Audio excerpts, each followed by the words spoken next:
Em nome do Pai, do Filho e do Espírito Santo. Amém. Como vocês estão, meus queridos? Uma alegria agora, esse meio de semana, essa quarta-feira, gravar mais um vídeo sobre nossos queridos romanos pontífices. Bom, continuando pós o pontificado de Pio IX, vamos dar prosseguimento de um dos papas que... todos os papas são importantes, né? Não tem como... Mas Leão XIII é especial. Leão XIII, ele foi o Papa. Por que ele é considerado o Papa da modernidade? Porque ele definiu o modo como a igreja iria enxergar o mundo moderno. Pio IX apenas jogou a semente, mas Leão XIII foi mais longe. Questões trabalhistas, questões ideológicas, questões governamentais. Então, ele tem esse quê a mais que o Pio IX não teve a chance. Na verdade teve, né? 31 anos de pontificado, mas não foi a época dele. Bom, começando pela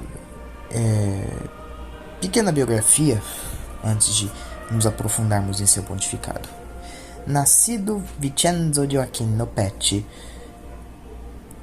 em Carpineto Romano, na época Estados Pontífices, ainda não existia a Itália, era um sexto filho de uma família relativamente nobre.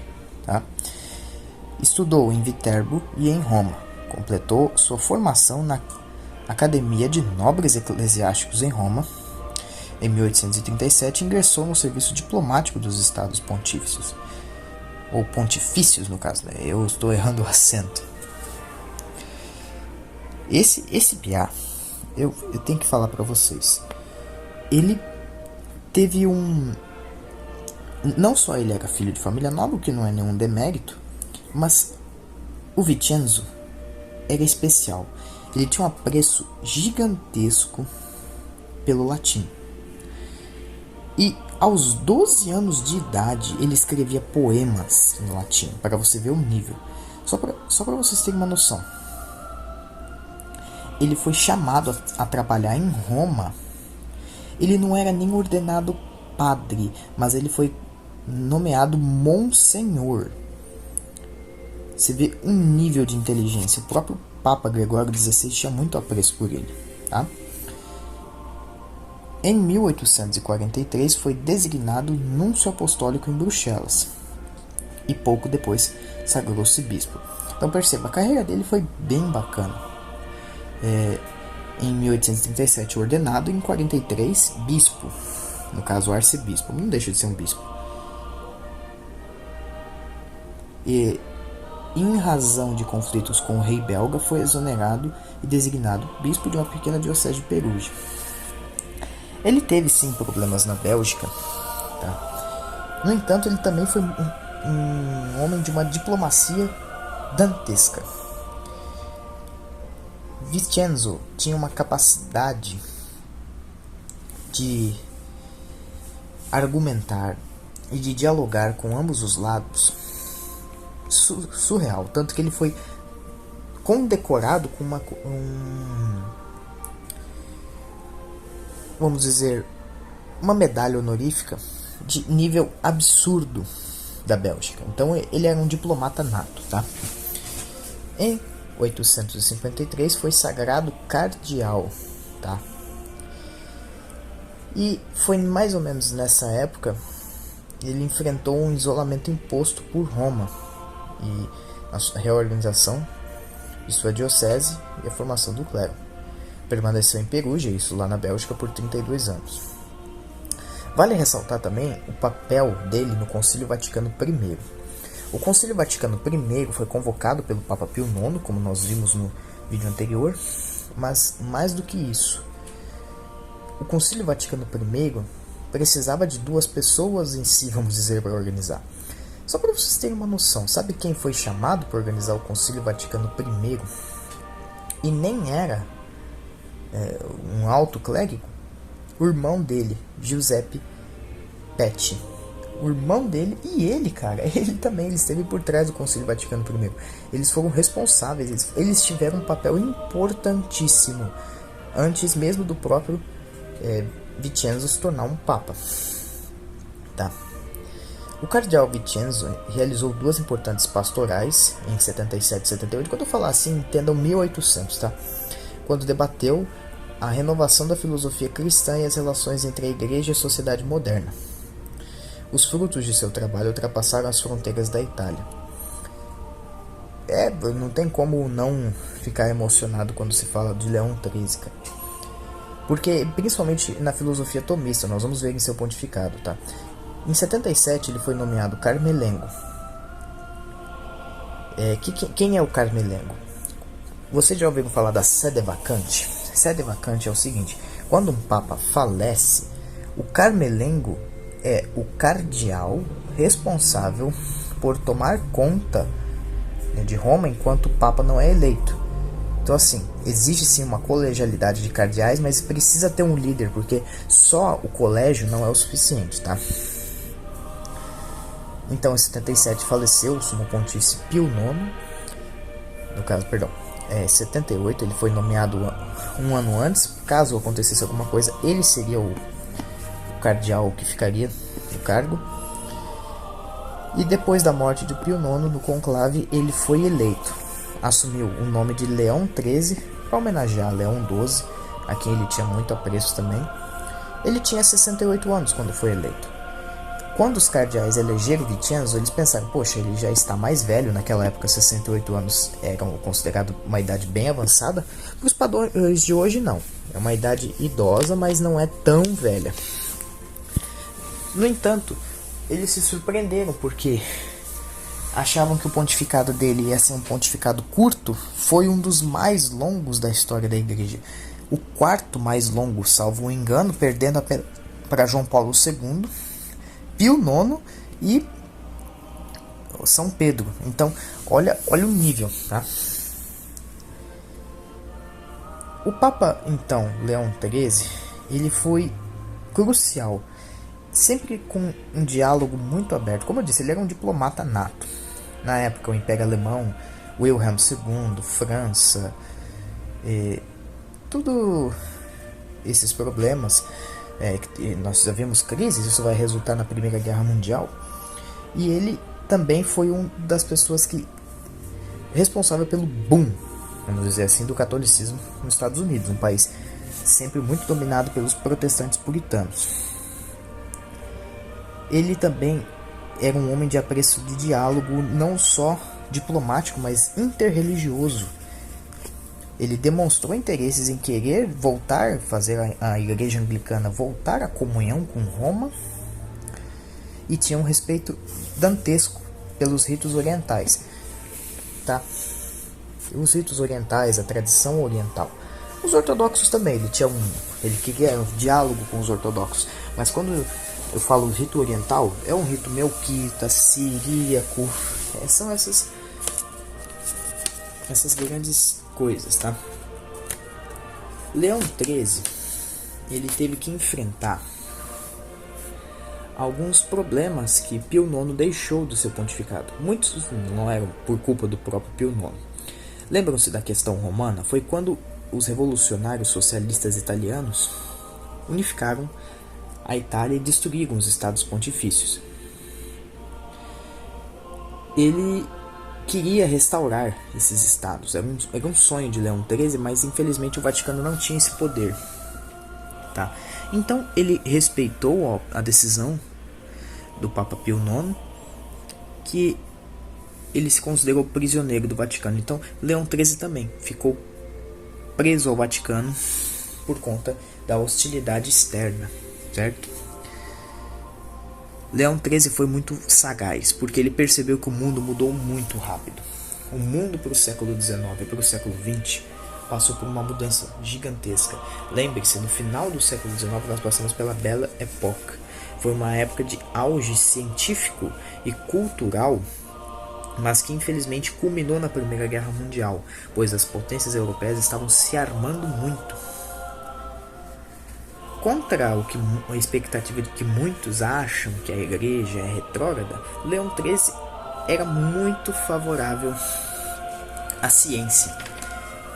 E, de todo modo, ele queria Foi um conceito que depois ia ser abordado pelo Papa Pio XII, mas ele queria voltar àquela ideia antiga de união entre razão e fé e sociedade.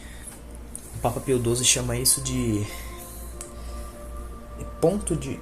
princípio da totalidade. Lembrei, princípio da totalidade. E ele tinha um grande apreço por isso. Só para vocês terem uma noção, ele reabriu o Observatório do Vaticano, literalmente um dos observatórios mais antigos da história. Ou seja, tá lá inclusive, lindo, para que mostrar, ó, nós não somos contra a ciência, estamos observando o espaço, a igreja, percebe? A igreja também nunca foi contra a ciência, isso é um mito muito grande que muitos espalham. Ele era tão favorável a isso que ele abriu os documentos basicamente de todos os papas antes dele para um historiador chamado Ludwig von Pastor e o Colomb, que inclusive lançaram livros maravilhosos da história dos papas. Tem até uma história curiosa, porque o Colomb, quando ele viu a história dos papas da idade da Renascença, papas que não tinham uma índole muito agradável, né, vamos dizer assim, ele se converteu ao catolicismo. E Leão XIII ficou surpreso porque, poxa, eram papas que não eram louváveis, eram terríveis, e isso fez ele se converter ao catolicismo. Como é que é isso? O historiador explicou: santidade, se a igreja passou por esses papas e ela continua viva, é porque ela só pode ser de Deus. Então, foi isso. Mas o principal legado que ele deixou provavelmente foram os seus documentos, tá? Vamos falar, Immortali Dei, em 1885, qual ele definiu o conceito do Estado moderno na visão da igreja, tá? Sublinhando que não somente a igreja, ou seja, não é somente a instituição da igreja, mas também o governo devia a sua origem a Deus, e ele estava completamente correto.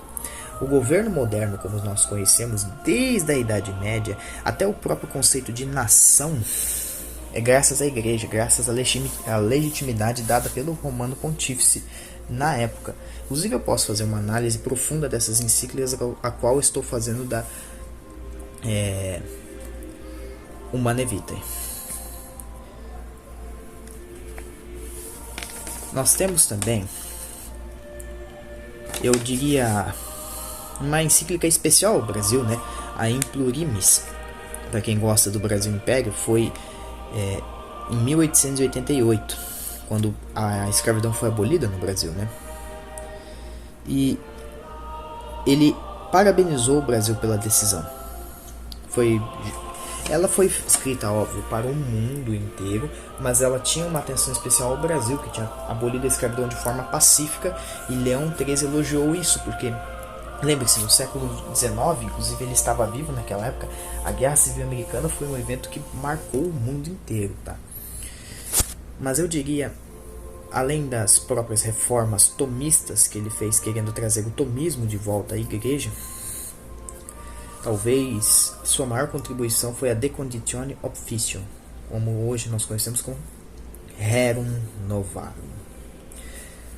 de maio de 1891. A doutrina social da igreja, ou pelo menos o embrião do que hoje nós conhecemos como doutrina social da igreja. Eu também posso fazer uma análise dessa encíclica, que ela é maravilhosa, tá? Lá, Leão XIII mostrou o que é a ideologia de um católico. O católico não tem ideologia, ponto. Mas lá, ele nos mostra como um católico deve olhar para o mundo moderno. Ele denunciou os excessos do capitalismo, de concentração de capital, de cobiça no dinheiro, na ganância. Exortou os direitos trabalhistas, o salário justo, justo pagamento aos operários, justa jornada de trabalho. Ao mesmo tempo, ele denunciou os abusos do socialismo, que é a destruição do conceito de sociedade, o materialismo, a revolução, a violência, a perda da moralidade e a consequente, vamos dizer, levando a sociedade ao ateísmo e ao caos. Isso que Leão XIII não ficou vivo para ver o que o comunismo fez na União Soviética, mas já de início, naquela época, as ideologias comunistas, isso que nem foram postas em prática, já eram vistas como terríveis. Leão XIII também disse que não há problema em ter propriedade privada. A grande questão não é nem essa. O problema é o excesso, é o acúmulo, é você ficar ganancioso. A Rerum Novarum, além de ter evoluído para a doutrina social da Igreja, também contribuiu para os ensinamentos de papas posteriores, como Paulo VI, João Paulo II, né? Onde eles também vão abordar muito esse assunto, Pio XII. Né? O pontificado de Leão XIII foi uma das coisas mais brilhantes que já apareceu, principalmente em questão doutrinária. E na questão teológica, embora não tenha sido seu grande forte, ele era um excepcional tomista. Tá? Havia estudado em um colégio jesuíta, né, com o irmão dele, Giuseppe, e os dois tinham um grande apreço por Tomás de Aquino. Ele lutou para retirar alguns pensamentos teológicos, na visão dele, ultrapassados, né, e implementou o tomismo com grande força. Reabriu a Universidade Tomista. Ele era um apreciador nato do tomismo. O legado foi basicamente o que nós conhecemos hoje como doutrina social da Igreja. Não tem, vamos dizer, grande legado de Leão XIII, porque um papa tão brilhante, tão diplomático. Infelizmente, vamos dizer, a maior falha de Leão XIII foi que a sua diplomacia não durou muito tempo. Talvez ele não tenha sido tão incisivo quanto necessário, mas sem dúvida é um papa de uma piedade imensa, de um amor pela missa. Foi o primeiro papa a ser filmado. Fotografado Pio IX já havia sido. Inclusive vocês podem encontrar um áudio dele, que é dele mesmo, tá? Cantando a Ave Maria. Esse papa realmente mora no meu coração. Tenho muito carinho por ele. Mas, infelizmente, tudo que é bom dura pouco. Leão faleceu em Roma no dia 20 de julho de 1903. Já considerado, na época, hoje, Bento XVI, tudo bem que Bento XVI era Papa Emérito, né? Mas um Papa em exercício mais velho da história. O Papa mais velho que nós já vimos. Né? Lembra que eu disse, contra todas as expectativas, ele tinha sido eleito com 68 anos? E o povo pensou, nossa, ele vai ficar só pouco tempo no cargo. Ele ficou 25 anos. E morreu bem velhinho já, com 93 anos. Tá? Em seu lugar foi eleito aquele que é considerado por muitos o Papa mais importante, impactante do século XX. E esse Papa ficaria marcado eternamente na história da Igreja. Literalmente uma lenda viva.